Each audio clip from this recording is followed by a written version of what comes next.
Radio city originals, तत्व सत्व etcetera. नमस्ते, मेरा नाम सौरभ शुक्ल है। तत्व सत्व एक्सेट्रा में आपके साथ मैं बातें करता हूं। तैल मर्दनम यानी तेल मालिश या मसाज, इस विषय पर कुछ बातें आपके साथ पिछले एपिसोड में कर चुका हूं। इस विषय का ये दूसरा संस्करण है। तैल मर्दनम के लाभों के बारे में आपसे बातें की थी। तैल मर्दनम के लिए कुछ निषेध भी बताए गए हैं। कहा गया है, तैलाभ्यंगे रवौ तापः सोमे शोभा कुजे मृतिः बुधे धनम गुरौ हानिः शुक्रे दुखम शनौ सुखम।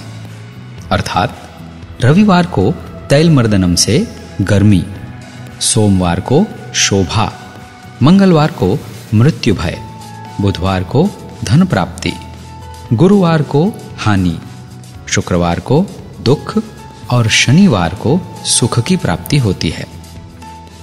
चलिए थोड़ी डिटेलिंग करता हूं।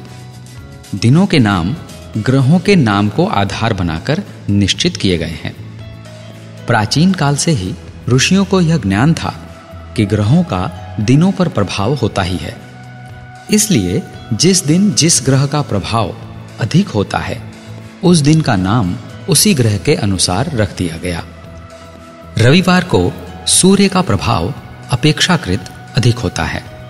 उसकी उष्णता अर्थात गर्मी अपेक्षाकृत अधिक होती है।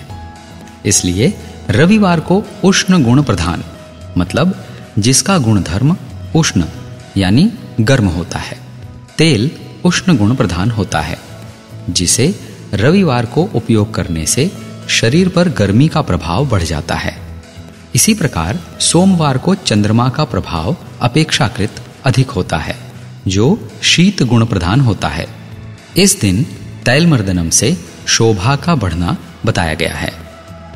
वैज्ञानिक रूप से देखें तो सोमवार के दिन चंद्रमा की शीतलता का उष्ण गुण युक्त तेल से शमन यानी शांत होना या बुझाना, एक्सटिंग्विश करना, अग्नि शमन यंत्र, ऐसा आपने पढ़ा होगा।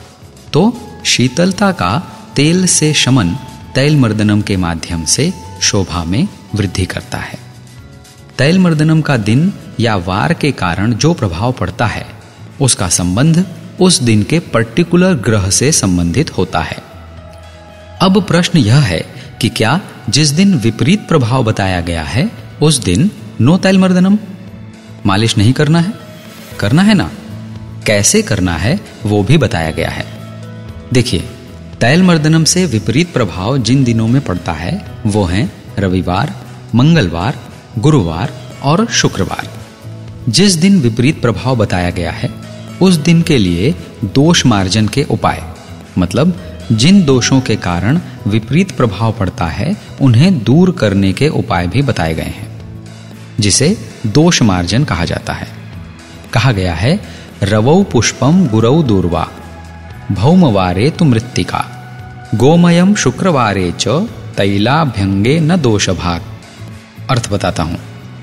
रविवार को पुष्प, गुरुवार को दूर्वा, जिसे भारत के कई क्षेत्रों में दूब भी कहा जाता है, मंगलवार को मिट्टी और शुक्रवार को गोबर मिलाकर तैल मर्दन से दोष मार्जन हो जाता है। फॉर एन एग्जाम्पल, रविवार को पुष्प मिलाने की बात कही गई है। पुष्प शीत गुण प्रधान होते हैं, जैसे कि गुलाब। पुष्प मिलाने से तेल की उष्णता का शमन हो जाता है, जिससे रविवार को, जिसे अपेक्षाकृत उष्ण अथवा गर्म दिन माना गया है, तैल मर्दन के दोष का मार्जन हो जाता है। इसी प्रकार गुरुवार को दूर्वा मिलाने की बात कही गई है। दूर्वा का मस्तिष्क पर अनुकूल प्रभाव बताया गया है, जिसे गुरुवार को तेल में मिलाकर मालिश करने से संभावित बुद्धि हानि का मार्जन बुद्धिवर्धक दूर्वा से हो जाता है। एक और महत्वपूर्ण बात यम स्मृति में कही गई है, सार्षपम गंध तैलम च यत् तैलम पुष्पवासितम अन्य द्रव्ययुतम तैलम न दुष्यति कदाचन। सरसों का तेल, सुगंध युक्त तेल, फूलों से वासित यानी पुष्प को मिलाकर सुगंधित किया हुआ तेल, अन्य द्रव्यों से युक्त तेल, ये कभी भी दोषयुक्त नहीं होते। तो इसलिए इन्हें प्रतिदिन लगा सकते हैं, है ना वैज्ञानिक? धर्म में कही गई बातों को कसौटी पर अवश्य रखिए, बस वो कसौटी विज्ञान की हो, अंधविश्वास की नहीं। तत्व सत्व एटसेट्रा में ऐसी ही अनेक बातें करता रहूंगा। सौरभ का नमस्कार। रेडियो सिटी ओरिजिनल्स, तत्व सत्व एक्सेट्रा।